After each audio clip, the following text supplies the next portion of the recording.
Dear students, आज से हम एमपीपीएससी के प्रीवियस ईयर क्वेश्चंस डिस्कस करेंगे और इसमें हम ईयर वाइज चलेंगे।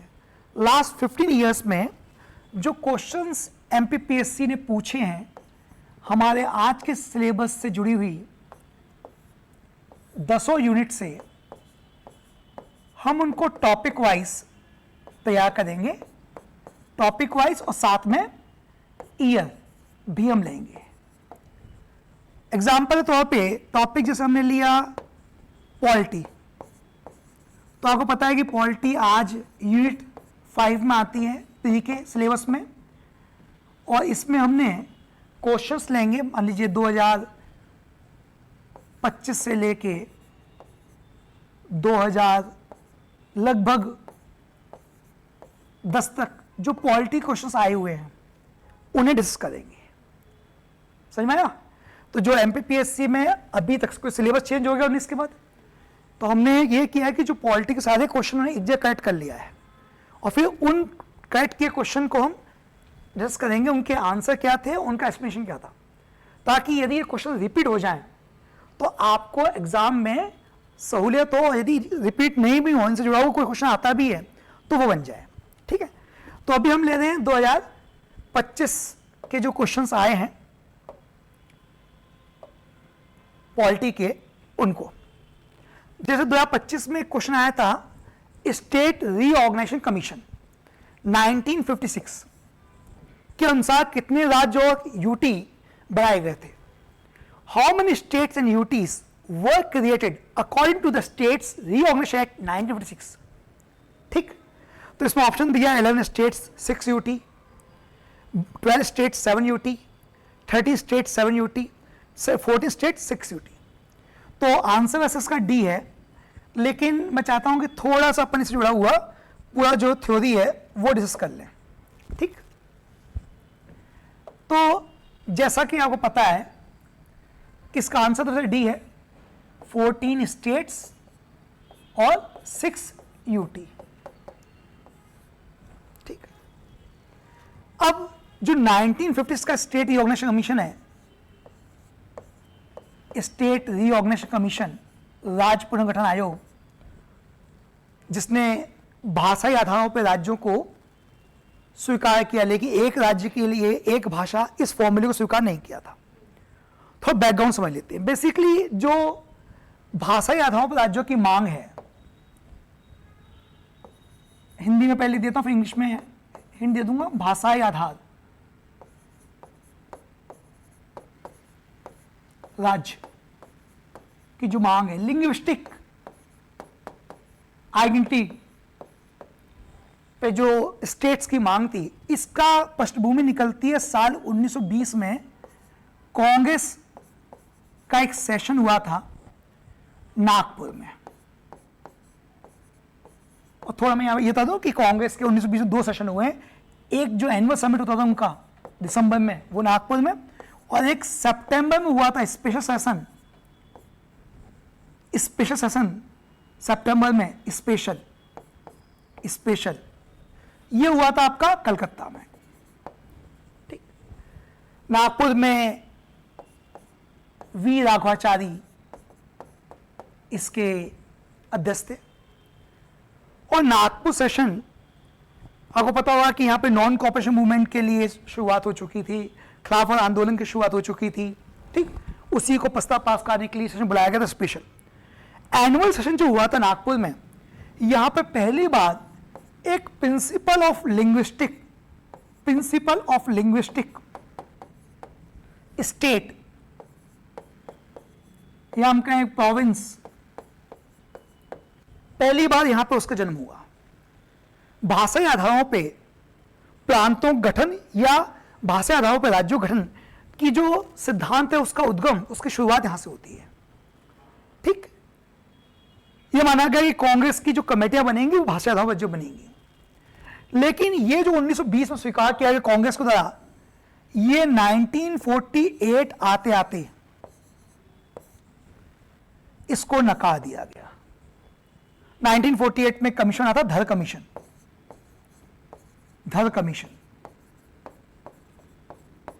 धड़ आयोग, ठीक, इसे बोलते हैं भाषाई राज्य आयोग। इसने नकार दिया, ऐसा मना कर दिया कि नहीं ऐसा नहीं होना चाहिए। इससे पीछे कारण था 1940 से लेके 1947 तक का जो भारत का डेवलपमेंट था, जिसमें विभाजन हुआ, पार्टीशन हुआ, और उस समय कई सारी ऐसी ताकतें मौजूद थीं जो विखंडन, डिसइंटीग्रेशन को बल प्रदान कर रही थी। कांग्रेस नहीं चाहती थी कि जिस प्रकार पाकिस्तान भारत से अलग हुआ है, ऐसे ही कई अन्य राज्य भी अपनी अलग पहचान के आधार पर अलग हों। कांग्रेस सामने सबसे बड़ी चुनौती थी कि अनेकता, जो हमारी डाइवर्सिटी थी, इसको यूनिटी में बनाए रखना, और भाषाई आधार पर राज्यों की मांग जो थी वो इस एकता को तोड़ती थी। भाषाई विविधता, जो लिंग्विस्टिक आइडेंटिटी थी, डाइवर्सिटी थी, वो इस यूनिटी को तोड़ती थी। एक दूसरे का पॉइंट थे, यदि हम मांगते हैं कांग्रेस राज्यों की मांग को, तो हम एकता को नकारते थे। तो पहली प्रायोरिटी थी यूनिटी, इसलिए धर कमीशन ने इसको नकारा। 1949 में एक और कमीशन बना जिसको बोलते हैं जवाहरलाल नेहरू, वल्लभ भाई पटेल और पट्टाभी सीतारामन, जेवीपी कमीशन। इसने भी भाषाई आधार राज्यों की मांग को नकार दिया।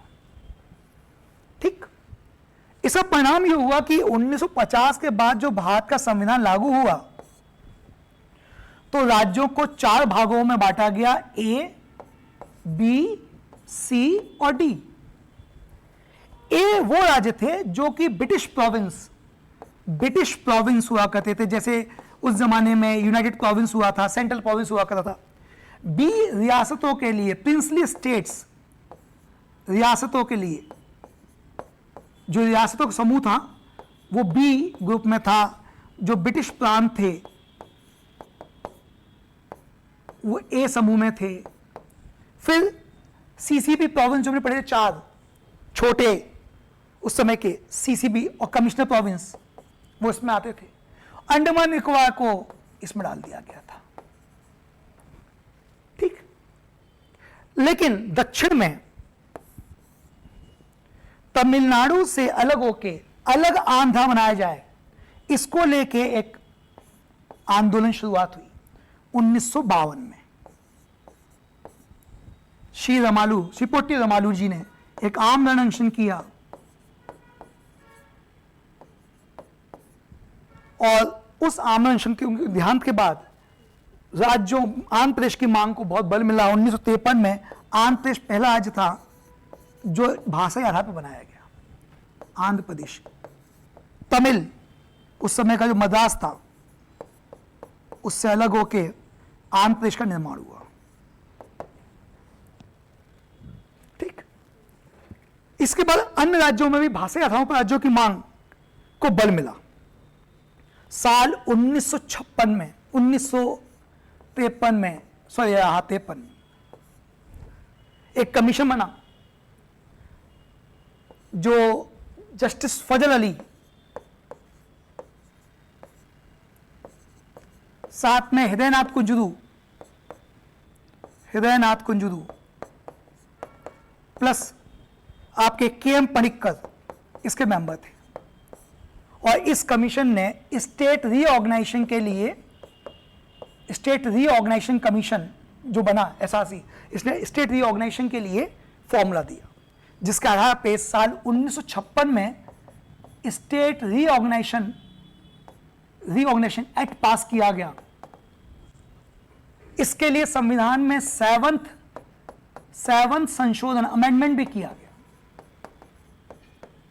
और फाइनली इसी फॉर्मूले के आधार पे ये एबीसी जो था, इसको खत्म करके 14 राज्य और 6 यूटी का क्रिएशन किया गया। ठीक, ये पूरा फॉर्मूला निकल के आया। आगे चल के आप देखते हैं कि अन्य राज्यों की मांग भी निकल के आई। ठीक, आधार अलग था, आर्थिक आधार भी था, विकास का आधार पे आप देखते हैं कि 1990 के दशक में 3 राज्य एमपी से अलग हो गए, छत्तीसगढ़, उत्तराखंड और साथ में आपका झारखंड, ये सब निकल के आए।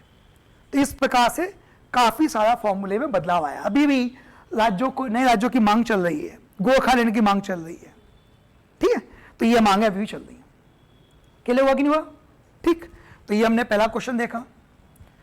अगला क्वेश्चन आया हुआ है कि जो हमारे यहाँ स्पेशल स्टेटस की मांग होती है राज्यों के लिए, इसके लिए कौन सा एक फॉर्मूला नहीं है, पैरामीटर नहीं है फॉर्मूले का। ठीक, और आमतौर पर आप देखते होंगे ये मांग बिहार राज्य से सबसे ज्यादा निकल के आती है कि हमको स्पेशल राज्य का दर्जा दिया जाए। बिहार का कहना है कि कोसी की बाढ़ से हमारे हर साल बड़ा आर्थिक नुकसान होता है, तो हमको स्पेशल स्टेटस, विशेष राज्य का मांग, राज्य का दर्जा दिया जाए। ठीक, तो इसने पूछा है कि कौन सा इसमें आधार नहीं है, हिली and defect terrain, lower population density, sizeable SC/ST population, strategic location alone international. मैं चाहता हूं कि इस पर अपना आगे बढ़ें। इससे पहले तो समझें कि विशेष राज्य की जो मांग है, विशेष राज्य की जो मांग है वो अभी तक किन राज्यों के संदर्भ में मानी गई है।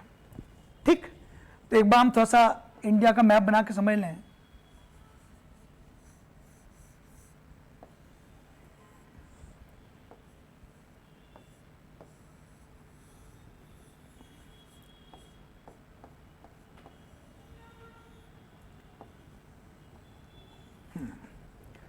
थोड़ा दिखा देता हूं अलग अलग राज्यों के लिए कौन कौन राज्य के लिए मांगी गई है। एक तो अपना नॉर्थ ईस्ट कंप्लीट है, इसमें सिक्किम, अरुणाचल, नागा, मणि, मिजो, त्रिपुरा, असम और मेघालय। ये नॉर्थ ईस्ट राज्य हैं, इनके लिए सबके लिए मानी गई है। एक तो ये हो गए। इसके अलावा आपका हो गया हिमाचल, उत्तराखंड, HP, UK, और लेटेस्ट 2023 की मांग जो मांगी गई है वो तेलंगाना के लेकर है। ठीक, आप देखेंगे ये जो राज्य हैं इन सब के कॉन्टेक्स्ट में कुछ चीज देखेंगे आप। ये सभी राज्य इंटरनेशनल बॉर्डर, अंतर्राष्ट्रीय सीमा, कलर दिखा है, कलर दिखा है, इधर बॉर्डर लगते हैं। इधर आप देखेंगे सब म्यांमार से लग रहे हैं, चाइना से लग रहे हैं, ठीक, बांग्लादेश से लग रहे हैं, उधर चाइना। ठीक, दूसरा ये सारे राज्य जो हैं ये हिमालय की तलहटी में है, फुटहिल्स ऑफ द हिमालय, तो हिली टेरेन में। ठीक, हिली टेरेन में इंटरनेशनल बॉर्डर है, तो इनका आप देखेंगे एक तो स्ट्रेटेजिक महत्व है, ये सारे स्ट्रेटेजिक रणनीतिक महत्व के हैं। पहला पॉइंट जो इन सब में कॉमन है वो है रणनीतिक। ठीक, इन दोनों का इन सब राज्यों की दूसरी स्थिति है कि ये सोशली, सामाजिक एंड इकोनॉमिकली बैकवर्ड है, सामाजिक और आर्थिक रूप से पिछड़े हैं। ठीक, क्लियर हुआ?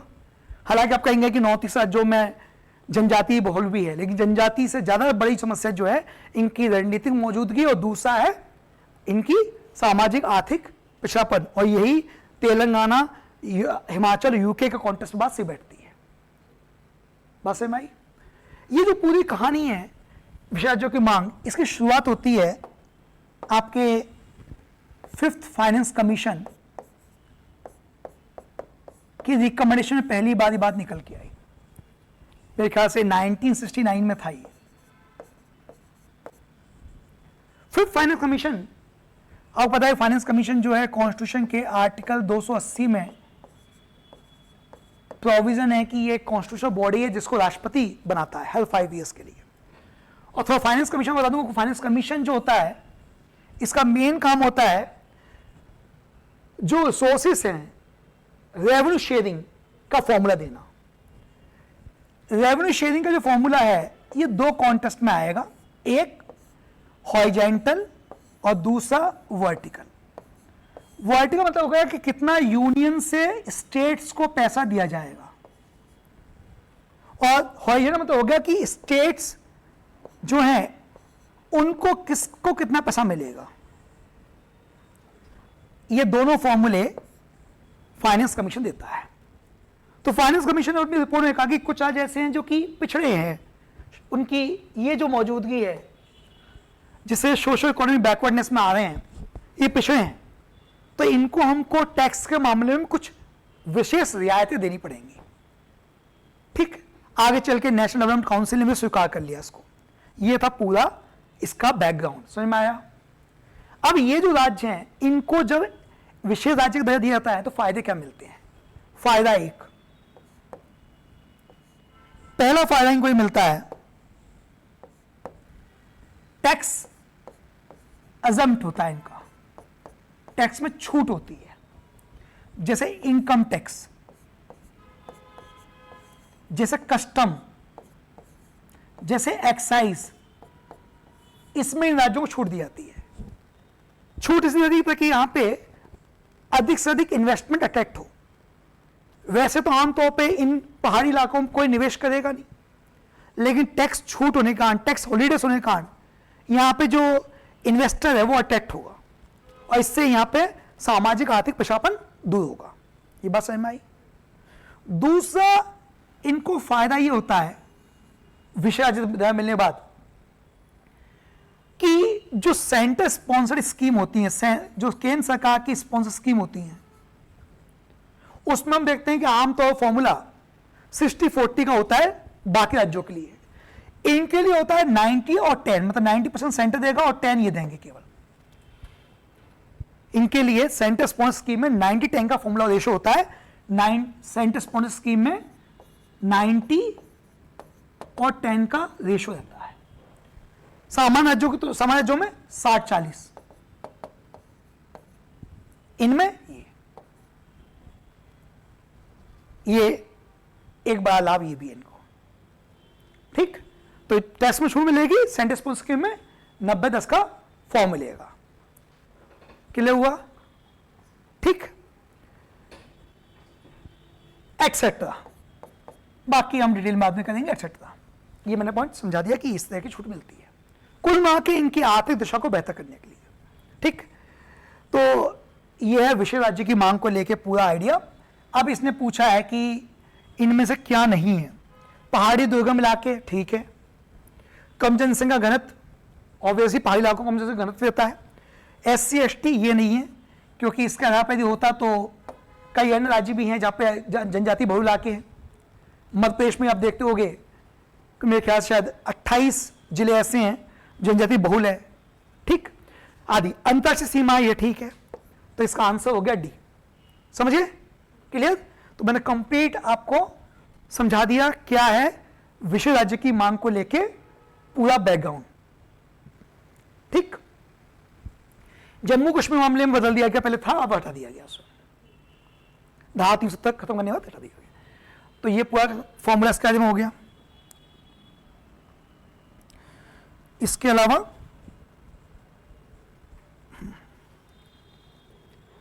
ठीक है,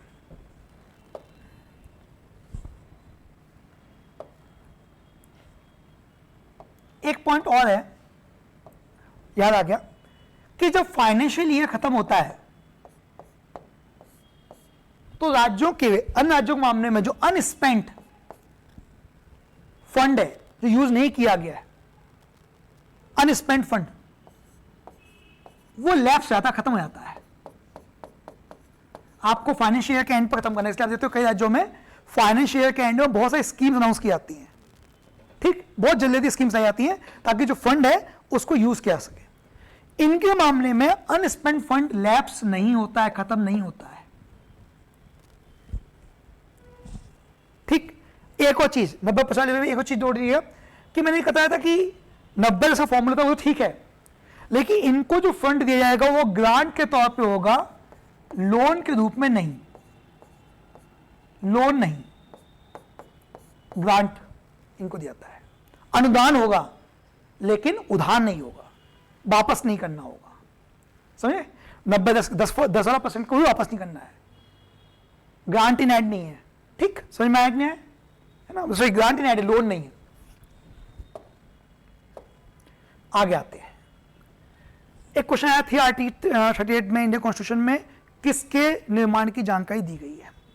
तो आपको अच्छा पता है कि एक तो दिया महिला आयोग, राष्ट्रीय अल्पसंख्यक आयोग, राष्ट्रीय मानवाधिकार आयोग, राष्ट्रीय अनुसूचित जाति आयोग, ठीक। सबसे पहले तो आपको पता चाहिए इनमें से कौन सा कॉन्स्टिट्यूशनल बॉडीज है, कौन सा एक्स्ट्रा कॉन्स्टिट्यूशनल बॉडीज है, कौन सा संविधान संस्था है और कौन सा संविधान उत्तर मतलब एक्स्ट्रा कॉन्स्टिट्यूशनल बॉडी है, ठीक है। तो राष्ट्रीय अनुसूचित जाति आयोग जो है इसको 338 से बेसिकली 338A इसमें अमेंडमेंट हो गया है। पहले SC ST का एक ही था, अभी SC का एक कर दिया गया 338 से, ठीक है ना। इसमें जो एक तो आर्टिकल 65 जिससे पहले बनाया गया था SC ST के लिए, ठीक, अमेंडमेंट, और फिर इसको बदल दिया गया 89 से 2003 में और उससे 338 कर दिया गया। तो ये इसका आंसर है इस कॉन्टेस्ट में, ठीक। आप पता करिए इनमें कौन सा कॉन्स्टिट्यूशनल बॉडी है, कौन सा एक्स्ट्रा कॉन्स्टिट्यूशनल बॉडी है, ठीक। NHRC है कि नहीं है संविधान में कहीं, देखिए ये MP पॉलिटी से आया हुआ है, सबसे कम समय तक कौन रहे, तो SN सिन्हा बी, ये भी MP से, पट्टाभी सिद्धरामैया सबसे छोटा कार्यकाल किसका था, लगभग कुछ 230 ऐसे कुछ आसपास आएगा, देख लीजिएगा। अगला है कि वर्तमान समय भारतीय संविधान में संपत्ति के अधिकार को निम्नलिखित रूप में स्वीकार किया गया है। तो इसमें भी जो पूरा बैकग्राउंड है वो ये है कि 44th अमेंडमेंट 1978 से पहले ये फंडामेंटल राइट में था, बाद में इसको हटा के लीगल राइट कर दिया गया, ठीक। और अब यह डाल दिया गया आर्टिकल 300A में, कॉन्स्टिट्यूशन में आर्टिकल 300A में डाल दिया गया, ठीक। ये इसलिए किया गया ताकि यदि सरकार को पब्लिक जनहित में कोई प्रॉपर्टी एक्वायर करनी हो तो वो उसको कानूनी तरीके से एक्वायर कर सकती है, बशर्ते उसका जो मुआवजा है वो दिया जाए, ठीक। ऐसा ना हो कि सार्वजनिक हित में सरकार किसी को राइट टू प्रॉपर्टी को प्रायोरिटी देके, बेसिकली राइट टू प्रॉपर्टी और पब्लिक इंटरेस्ट इन दोनों बीच बैलेंस करने के लिए पब्लिक इंटरेस्ट प्रायोरिटी देने के लिए इसको लीगल राइट में कन्वर्ट कर दिया गया। तो आज ये लीगल राइट के रूप में है। तो ये क्वेश्चंस आपके आए हुए हैं, मैंने ये पूरा दे भी दिया है, अनुच्छेद 31 था, 78 साढ़ा 300 में कर दिया गया, ठीक। तो ये पूरे पॉलिटी क्वेश्चन 2025 के MPPSC प्री में आए थे। बाकी क्वेश्चन जो है मैं अगले सेशन में करूँगा, ठीक। और इसके अलावा हिस्ट्री के PY की करूँगा, थोड़ी सी तबियत भी सही नहीं है, पर 1-2 दिन में इस टॉपिक को मैं स्टार्ट कर दूँगा, ठीक है। चलिए, धन्यवाद।